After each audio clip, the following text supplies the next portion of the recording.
age 7, I got really into dance lessons. And then a few years later, I got into Boy Scouts, not Girl Scouts, Boy Scouts. They let the girls in. We love 21st century. But then at Scouts like retreat thing, it was like we were building a ladder and like climbing it, and then everyone had to like climb the ladder. But we built the ladder ourselves, and we were like 11. Hmm. And so this was not a very well built ladder. And so I fell off of the ladder and broke my leg. And then at this point, I was like, screw the Boy Scouts. They broke me. And then I couldn't do dance lessons because I had a broken leg. And like, you have to take like a full year off because you need like all the recovery time and stuff.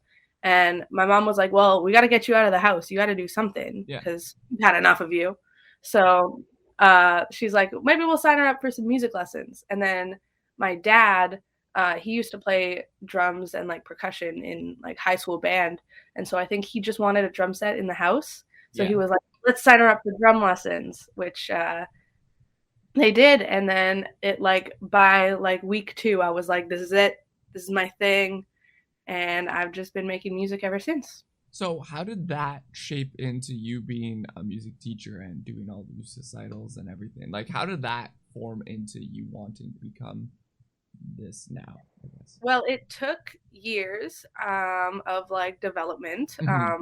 Like I would say, like I started definitely knowing like I wanted to like keep playing music, but it was just a fun thing. I was like literally like 12, so but then you get into like high school, and I was playing in like all the high school bands. Like we had concert band, jazz band, wind ensemble. I was in the guitar class. I played in the pit band for our musical. I was doing all of it, and I was like, I want to keep doing this. And then they get to like, you're going to go to career fair and they're going to tell you about welding and I don't know, all of the other things that you can do. And I was like, all of this is lame. I just want to play my little drums. And then I actually went to the same high school as Wyatt King of Hopscotch Battle Scars. No way. That's Yeah, awesome. they were 3 years older than me, but I watched them like get into music school and do all of that thing. So like that was my like, hey, this is something that like you could do is like just keep playing music. So I kind of talked to Wyatt a little bit, and I talked to my band teacher and got like really into figuring that Yeah. out. I did my music school audition in grade 12, and I'm currently in kind of the middle, like year 3-ish of Mhm. my music degree. It's going to You. take me a long time. It's a 4-year degree, but no one does it in 4 years. At least it's not a lawyer degree. That's like 8 years and everything. You're Exactly. good. You're good. Yeah, and then how I got into teaching was I went to Quest one day to buy something, Mhm. and I had taken all of my lessons at Quest for like 8 years. Hmm. And I had gone there just to buy something, and they had just opened their new location on Osborne, and they were talking about, oh yeah, we got all these new lesson rooms. They're awesome, and I was like, oh, you got new lesson rooms? You need to fill those with teachers? And they were like, You. yeah, actually. And I just like and got a job like pretty quickly because my old drum teacher was still working there, and they were like, yo, Brooke just applied, and he was like, you were gonna hire her, right? Which was So you got it, and you were basically in from the start. You're just yeah. going I nosing. I live well off of what nepotism. It helped me a lot. Explain the process of nepotism for people, for you. Whoa, whoa, whoa, whoa, whoa. You think I know how to like really explain big words, Mikey? Listen. They, I don't know big words either here, Brooke. they have Google. They can Google the word nepotism. Hmm. Basically, it just means everyone thought I was really cool, so they just let me do things. Okay, short and sweet. We like it. We like it. So, you're in a band as well, though, Brooke. Right. I So, how did you get into that now? uh, so that one was actually again we're going back to my Dakota Collegiate days. Ooh. When I was a little ninth grader, we had Ansa and Megan were in 12th grade at Dakota, and Katie was in 11th grade. And I knew about all them because they were like cool big kids. They had no idea I existed. I was just a little ninth grader, like don't even look at Oh those. yeah, the ninth graders. You don't talk about that. We don't talk about those, but that was me. But so I kind of knew of them, and then we didn't talk or connect at all until a Printport house party. Um, RIP Printport. Rest in peace, Pinport. We wouldn't be a band without them. But we were just hanging out, being the like three awkward people in the corner, just like hanging out with the cats.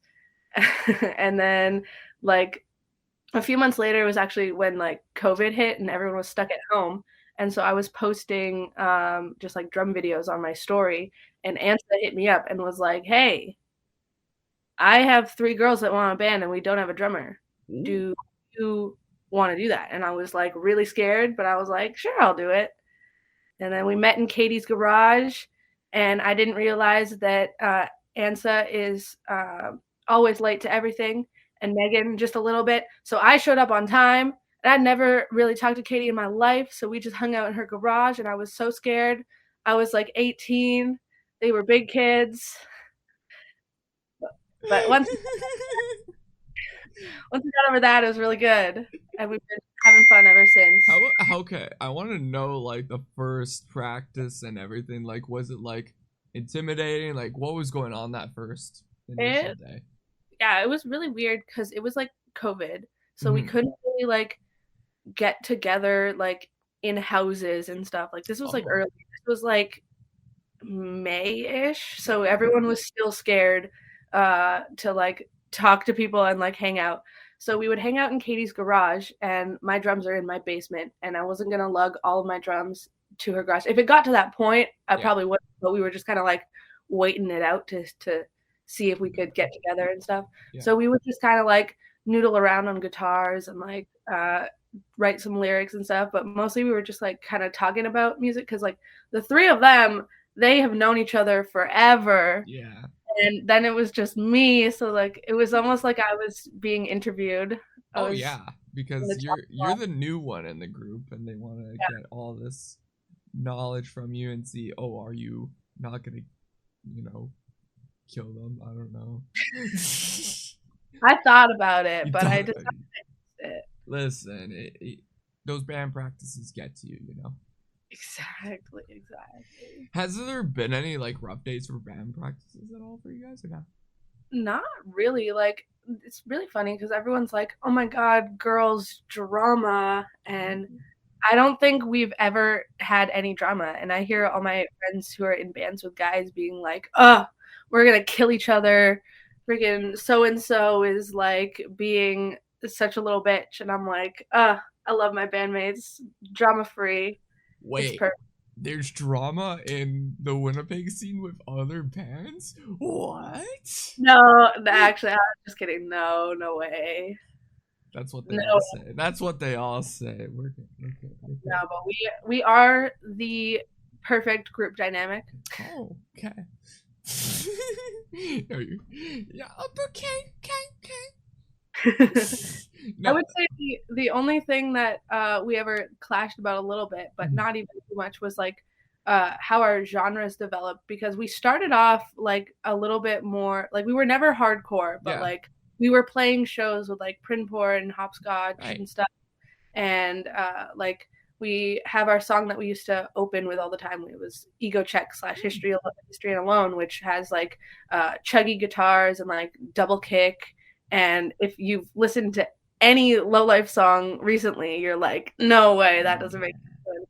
But that's because Katie and I are like rooted in like the hardcore scene, and that's where we like started and stuff. And then the other two, not so much. And so we like naturally progress a little bit more. But then sometimes Katie and I write on our own every once in a while, and then we like take a step back, and then we bring it to them, and they're like, "What are you doing? It's This is a got a life." weird shift, right, with your guys' music taste and Yeah, influences, I guess, right? yeah, because like we're all of our music tastes are like changing over the years, right? Individually and then like as a group. Like I say, we definitely found our sound now, like the like indie rock, pop punk type of thing. Like that's definitely the low life sound, but it pushes and pulls, which is really fun. I've noticed even a shift in the Winnipeg scene as well. In general, has shifted to more of this pop punk indie stuff a lot more recently. You Yeah. you think you know why or no? I don't know. I mean, I definitely like when I was younger, I was only going to hardcore shows and I didn't even like know that the other side of it like existed for the Mm. longest time. And even now, like I am a bad music friend and I only go to the shows that I like. So I find myself at hardcore shows more often than the type of indie stuff. But it is exploding and we're seeing a lot of it. Like there's so many bands for us to like play with. Like when we think about it, like who are we gonna play with? Like we have a whole list of people to ask, which is really cool and really nice because we're not worrying about like, we gotta find someone. It's just like, hey, we've always wanted to play with this person. This is like the opportunity to do it, which is Mhm. really nice. Yeah, there's so many bands in the scene in general. Winnipeg has so much diverse music scene that you could just find a band. If they're even hardcore, they'll probably go indie for you. Like legit, everyone will join in a bill. Yeah, it's really great. It's really interesting too. Like you can go to a show and have absolutely no idea what you're walking into. That's the beauty of Winnipeg for music in general. I love there's no drama in low life, but I do love drama. So I like when the bands really don't line up at all and you get to see like the crowd being like, "Yo, what is happening? This isn't the band I came to see." That's like my favorite thing ever. Oh my gosh, that's hilarious. If you could pick any song on the internet that you wish you got to make, Brooke, what would it be? Oh, any song I Any song. wish I made. Yeah. Oh, I am in a big movements phase right now. I Oh. love movements so much, and their drummer is absolutely insane, and he writes stuff that I'm like, I could not even fathom that as a like songwriter. So I wish that I could have the brain power to write "Skin to Skin" by Movements for sure. Dude, that'd be so good. That's a good choice. That's a good choice. Yeah, yeah. Tell the other low ladies that we should cover it, please. Everyone, if you're listening, hit them up. Hit up, hit up movements. Yeah, hit up Hit up movements. Movement. Do Tell it. them about low life. Our What? daily cover goes crazy. Yeah, just honestly record it and just release it at this point. Just do it. Have you thought Maybe. about releasing like covers on like platforms? Yeah. Well, our first cover that we ever did was Daylily because we Yeah. weren't really writing stuff and we were wanted to like have a demo or something because we hadn't played any shows. We didn't play shows for like a year because Yeah. again we started in COVID. So we've recorded Daylily a couple times. There's some other like low life classics at this point. Like we were always doing Avril Lavigne. Like that's the type of stuff that like it's weird that we have like people coming out to our show to hear our originals, but also they're like, I know they're gonna do an Avril song. So we have kind of thought about it. There's a project where we're talking about doing with some other musicians in the scene. I won't say too much about because it's not my thing, but maybe might do an original for that. Might do a Daylily moment. We'll see. Ooh, ooh. Keep your eyes peeled, everyone. There's some mixing around going on in the scene. People Okay. be mixing. It's getting crazy. Okay. Okay. I see you. I see you. What's it like being all front all woman band in this space? Tell me about it. Are you guys happy that other women are trying to get into the scene and just developing some more Yeah, music? I don't know. I Yeah. think it's really awesome to see like how many girls are out there now because like when we started, there was no like all female bands in like our corner of the scene at all. I think like I know of French Class who is like very different from us, but they're all female. Um, but that was about it. That's all we had seen. And then we joined, and then quickly after we got like the Haleys and Stellar join in, and it was like, oh, this is really cool. And then I'm seeing like a lot of female drummers coming out right now, which is really awesome because I didn't know of any before I like started playing. Like I was going to shows a long time before I started like playing them, and it was like all boys. It's a boys club. I like it. It's all boys. We don't care about the only okay, legit. I've been going to shows for so many years, and the only one that I always got so much influence that was a woman drummer was Jen Ledger from Skillet. Hmm.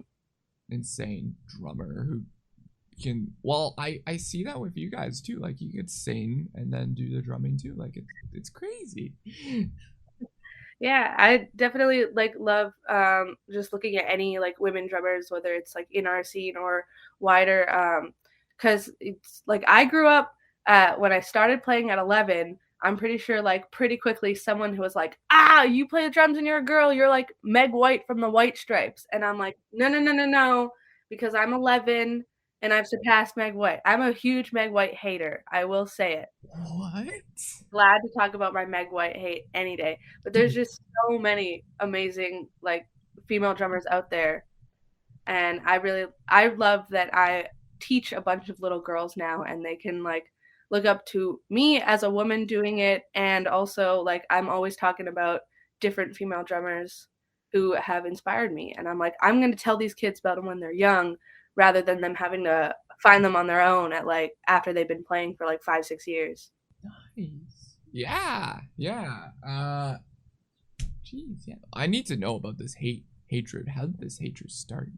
Well, literally, just when you're a little girl playing the drums, everyone goes, "You're just like Meg White." But if you've ever listened to the White Stripes, the guitar, amazing. The vocals, amazing. The lyrics, amazing. The drums, Oh, bad. just She's calling them out. she does what she does, but it's very like straightforward, and it like Jack taught her to play the drums just to play in the White Stripes, and she did what she needed to do. She never went any further with it, and like that's fine for her. But I don't want to be. You're just calling her basic at this point now, She's Brooke. basic. Oh I'll my say gosh. I'm a Meg White hater till I die. What if Meg White sees this podcast somehow and she's just like, yo, we're causing beef with this I person? will say that the like beginner drum set song is Seven Nation Army, and I teach it like 6 times a week. So I do have to thank her for like half of my paycheck. True. See, when I was learning guitar in school, my go-to song was, I think, uh, Spirit. I'm losing words today. Nirvana. It smells like Teen Spirit. That was my go-to song. I guess the first guitar lesson song, and I'm like, okay, I'm fine with that. I support that, and I love Nirvana. So, but you're just like, no. I'm just a hater till I die, and that's okay. We all got something to hate. I got some things to hate, but then there's other things like this. I'm like, I don't get how. I don't get how. But at the same time, okay, you'll be pissed off at me, but I'm not a Taylor Swift fan. Okay, Oh, I don't care for it. let's go. Okay, we're good then. Hey, now everyone's gonna hate me just because I'm a Taylor Swift fan. Hater. Yeah, me too. No, I can't get behind pop music. I just can't do it. Really? Yeah, Why I not? don't know. I think I definitely went through my like 14-year-old I'm edgy, I listen to real music phase, and I definitely came out of that. I can understand why other people appreciate pop music, but um like I find as a musician, I'm always trying to like find music that challenges me to listen to it. Yeah. Like that's why I really like things like Movements, or I really listen to the Contortionist a lot because their drums just like don't make sense to me, and I'm like I have to like listen to it a few times to be able to figure it out. Same with like the other instrumentals, but for me, drums is the big one. Yeah.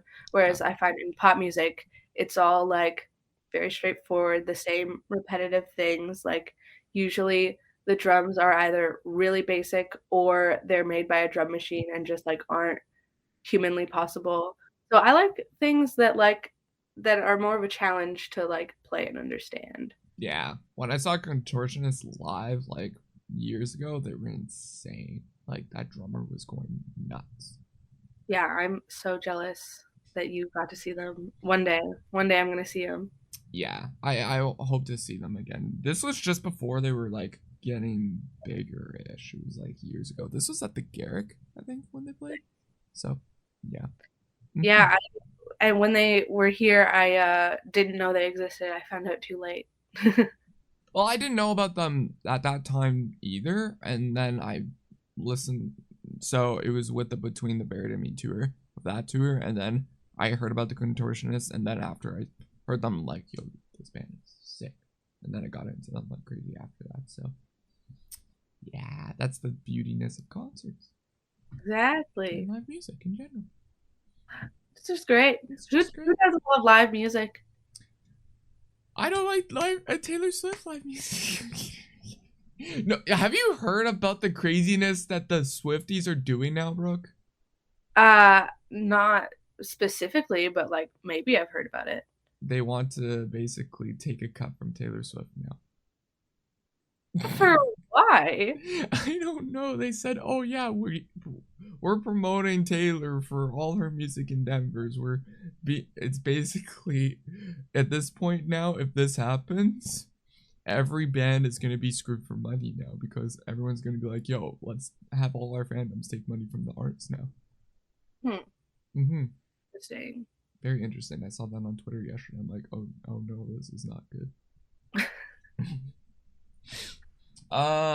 Music scene here recently in Winnipeg. Do you think it's going in a good direction? You think?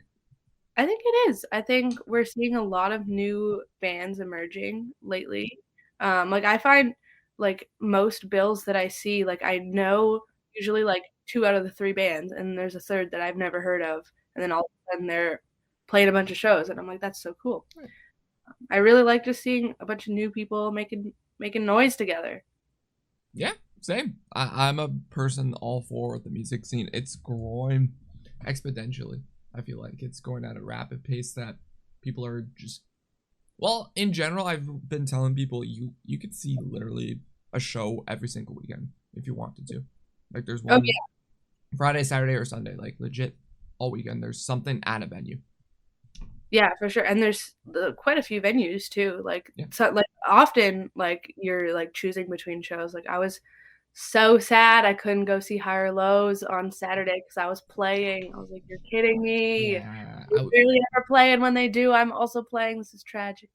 yeah, I was working, and then after a bunch of friends wanted to go about that one evening, I'm like, dang it, the one night. I'm like, geez, but Yeah, yeah, yeah. it is There's fun. always something to go to. It's really great. I find pretty often I'm at two shows a weekend.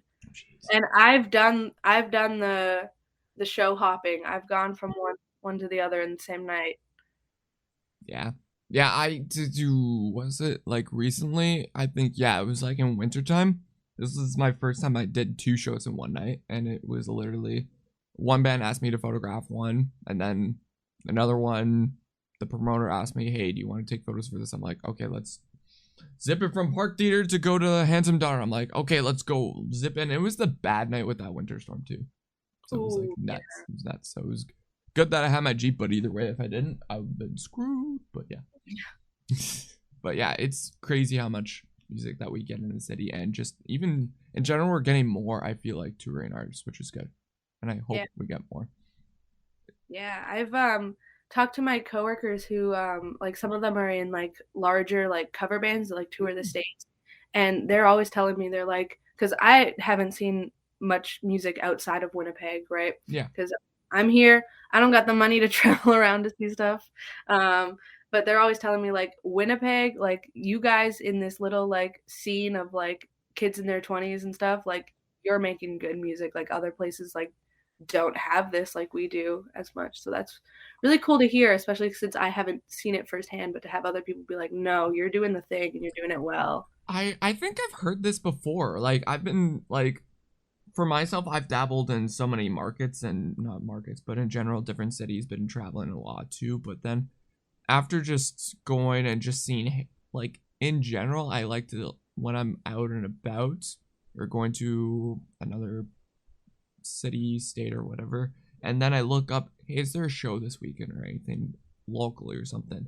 And most of the time, I look, there's probably nothing usually, which is weird. Like I think when I went to Boston in January, I'm like, I'm going for a weekend. Let me see if there is something going on, and there was nothing, and I was shocked about that. I'm like, how's that possible? It's Boston, and that doesn't make sense. So I'm like, how is Winnipeg doing better than Boston is when Boston's a huge city in general too? Yeah, this is me just thinking off the top of my head, but like, we're in Winnipeg in the middle of Canada, in the middle of the prairies, and like we all know the jokes of like no one comes here, right? So it's like, oh, big tour, they're not coming here. If you want to see them, you gotta like travel to like Toronto, which Yeah. is not close, or like the closest you can usually get is Minneapolis, which is in a whole different country. So like, I wonder if like we're just like we got to make our own music because they're not bringing it to us. I mean, we're getting more.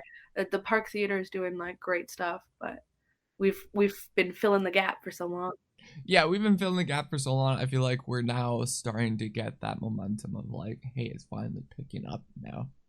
I feel Hmm. like it's starting to get somewhere, and in general, the Winnipeg scene is getting somewhere. I feel like the next couple years, it's gonna go like crazy. I feel like it's gonna pop off like a bottle rocket that is waiting to burst.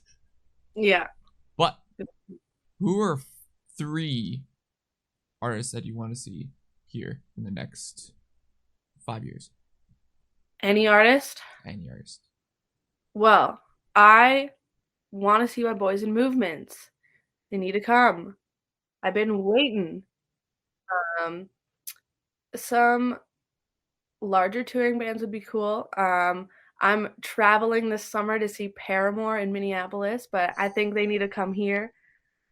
Did you see? Okay, this was funny. I did you see my Twitter post on Twitter? I that blew up. I I am, posted. I am not on twitter.com. I'll Aw, expose myself, but please tell me about it. fake fan. I can't believe you. Can't believe you, Brooke. I posted a thing on Twitter about, hey, they ended the tour in Minneapolis. Add the Canadian Day. I added like a whole entire fake graphic of adding like Winnipeg, Calgary, Edmonton, Vancouver, and all that jazz of like the rest of Western Canada. And it was blowing up on Twitter, and people were like, "Yo, is this legit?" They When can I do go it.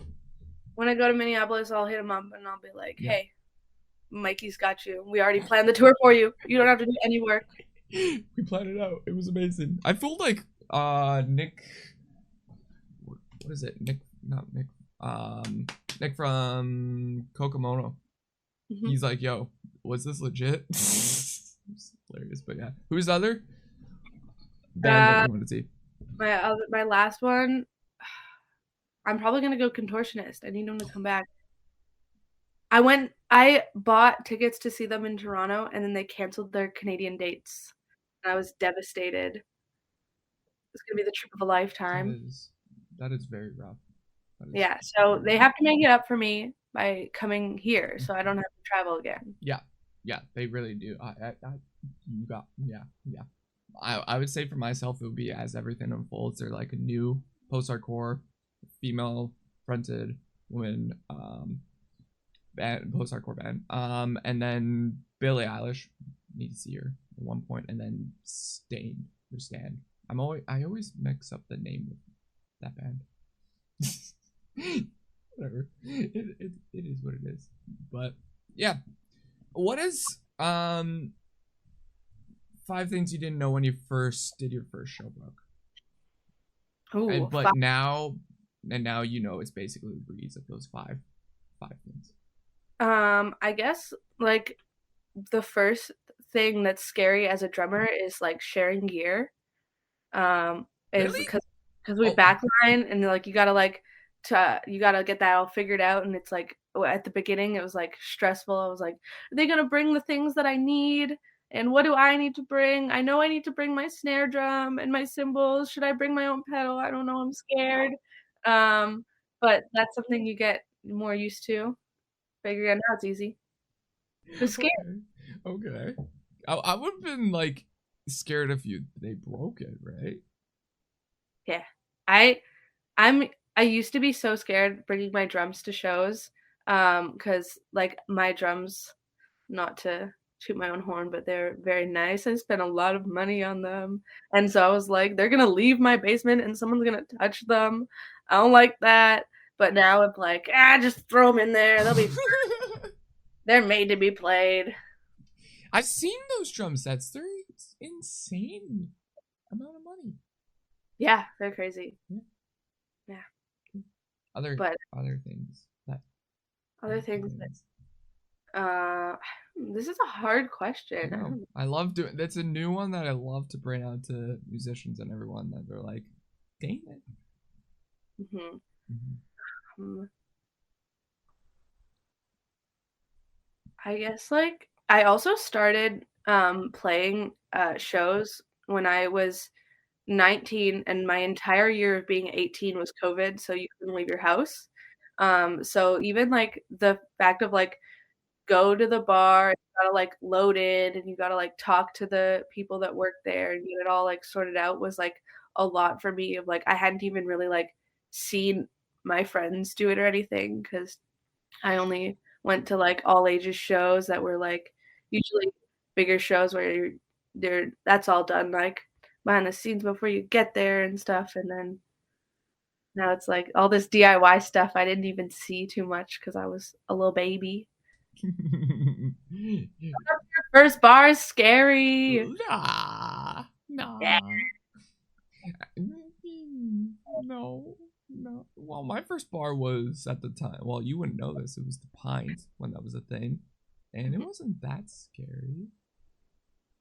Okay, I guess you're better than me. Okay, listen. It's fine. It's fine. I don't know. I'm terrible. I'm terrible. Okay, you had I think three things or two things that you said.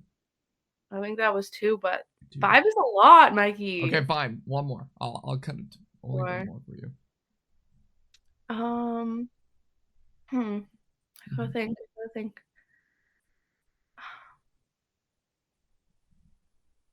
I guess I learned kind of a lot about like the show promotion aspect of it. Hmm. Like before, like our first shows were put on by other people. We just joined the bill, and it was kind of a like let everyone else do it and just kind of like observe type of thing. Yeah. But I've actually gotten really into like doing the promotion side of it. Yeah. Like our last few shows, like that we've spearheaded. Like I've done most of the like booking work. Like messaging and like getting all the stuff sorted with the venues. I make our show posters. I have so much fun on Canva doing that. Nice. And that's something I actually really love and want to do like as kind of a more of a career thing, not so much with like local bands, but with like probably on like the orchestral side of things actually, doing this type of show promotion stuff, but for like the WSO is like my dream type of thing.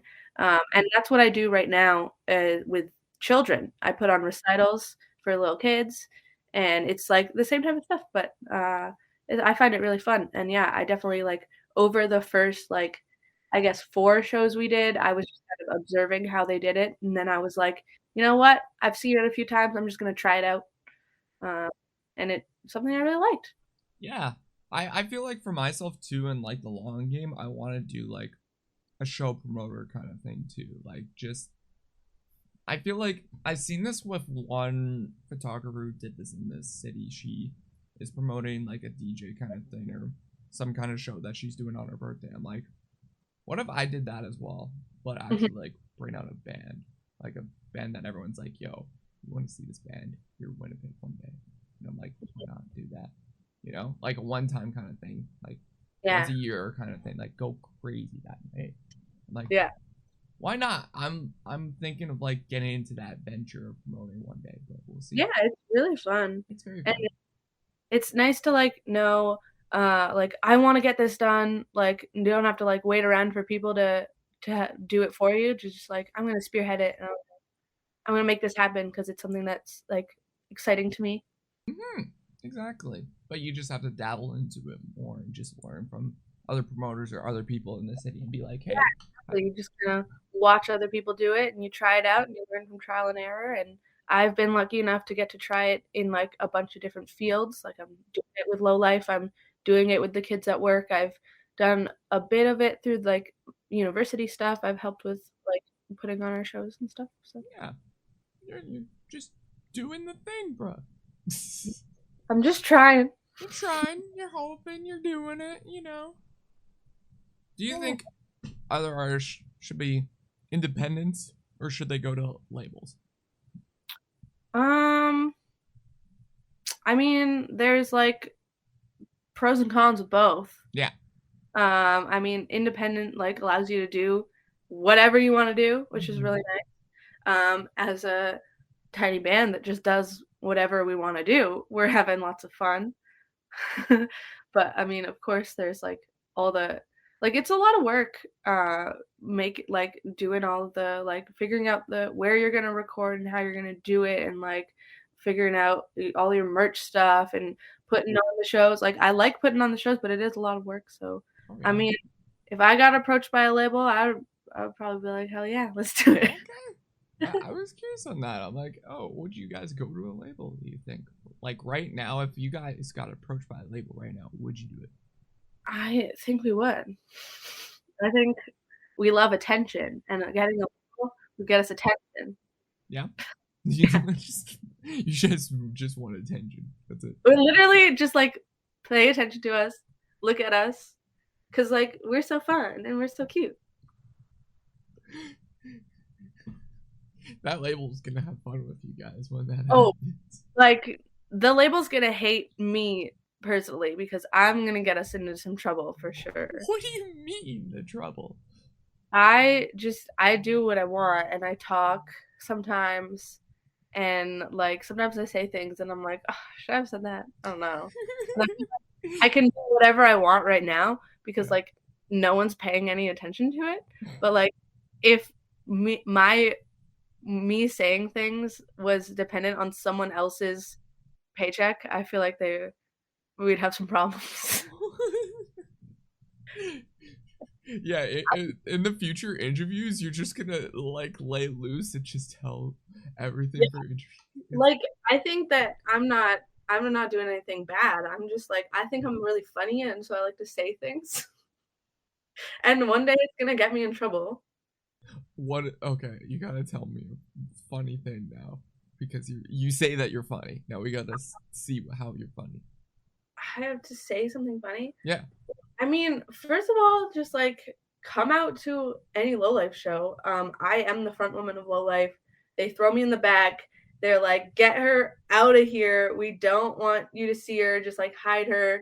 But I'm like, I'm gonna get a mic from that sound guy anyways, and I'm gonna talk all night, and you gotta listen to me. You come to a low life show. It is half music, half me, just like fielding material for my stand up set in the future. Let's go, Brooke comedy special coming soon. Netflix comedy special. Ooh, let's go. Netflix picking it up. Let's go. Let's go. So, if what's one fact thing that people should know about drummers that they might not know about? You think? Ooh, Mm-hmm. tough one. Instead of five, we got only one. Only one. That's good. That's Yeah. good. Something to know about drummers. I feel like a big thing to like know about drummers is like that drummers are like not like we're not a machine and we play with like someone to like feel and we like pull it around and stuff and like our non-perfections are like what makes drumming so awesome. What do you mean? I mean, like, so you ever heard of drum machine and how it's like perfect and like perfectly in time and like great?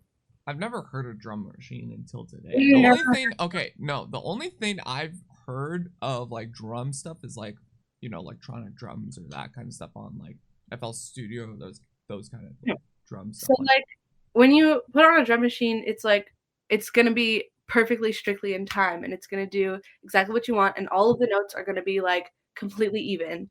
And every single snare drum is gonna be the exact same volume as the snare drum before it and the snare drum after it. Same with everything else because it's just a robot playing the drums.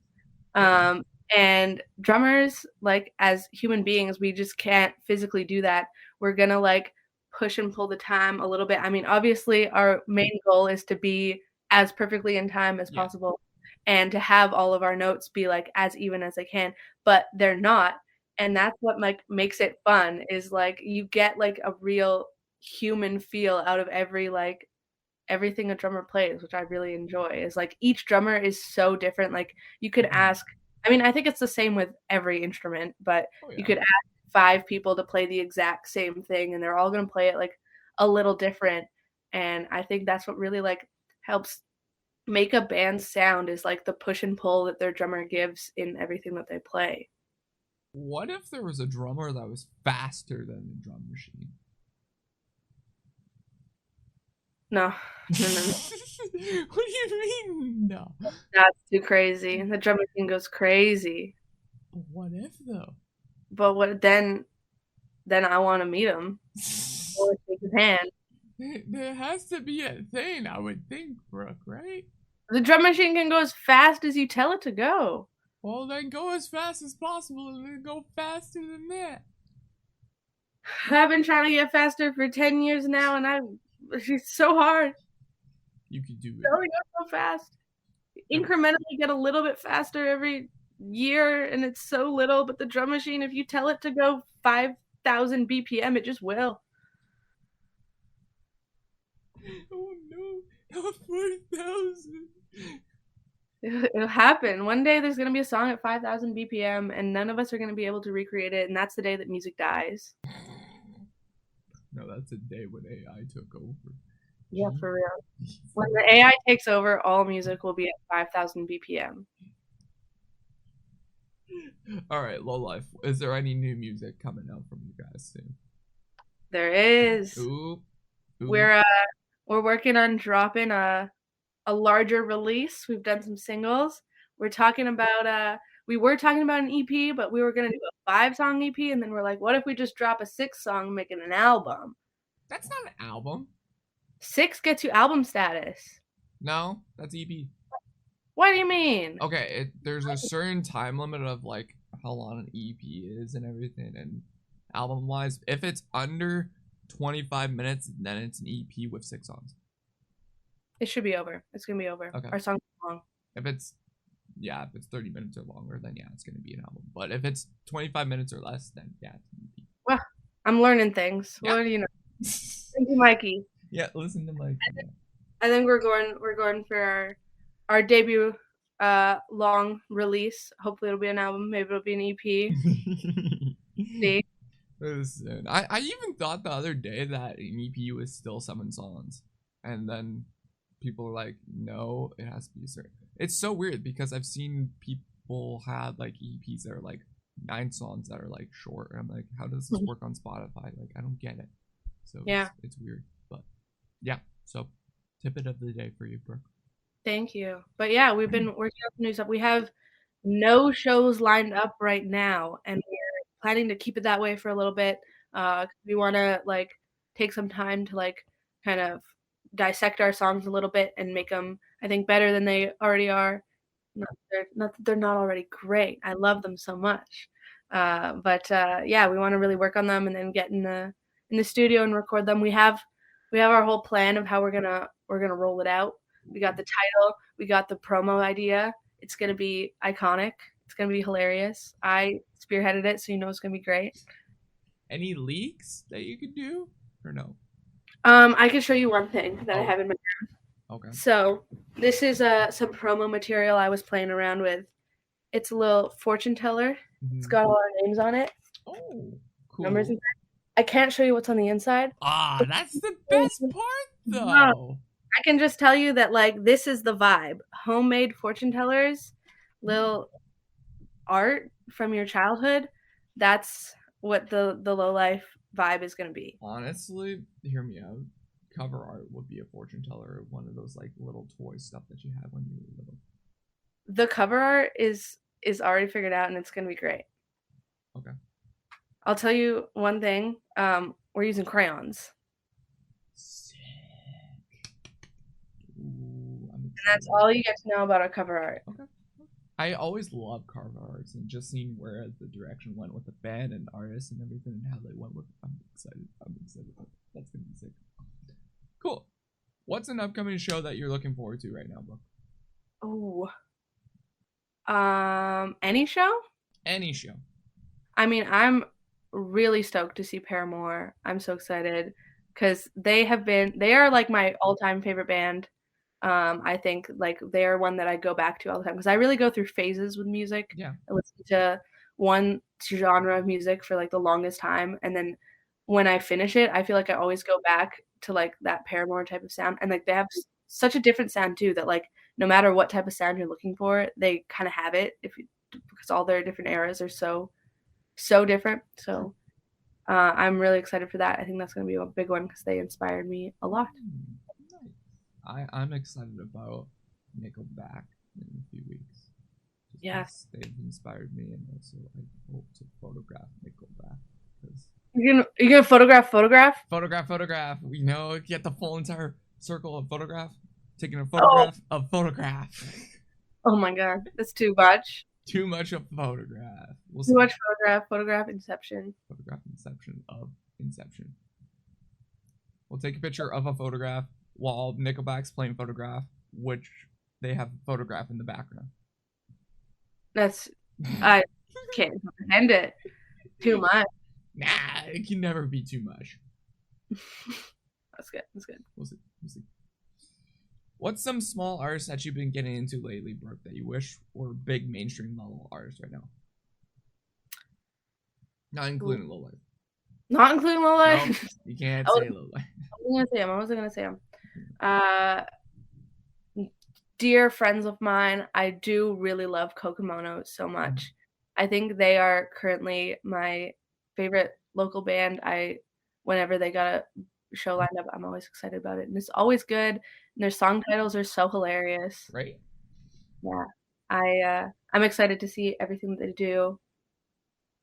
Yeah, Cool. Yeah, they're one of my top local artists, I feel like, in the city. I'm kind of sad that they didn't get that Billy Talent lineup thing on the Burt Block party, but it is what it is.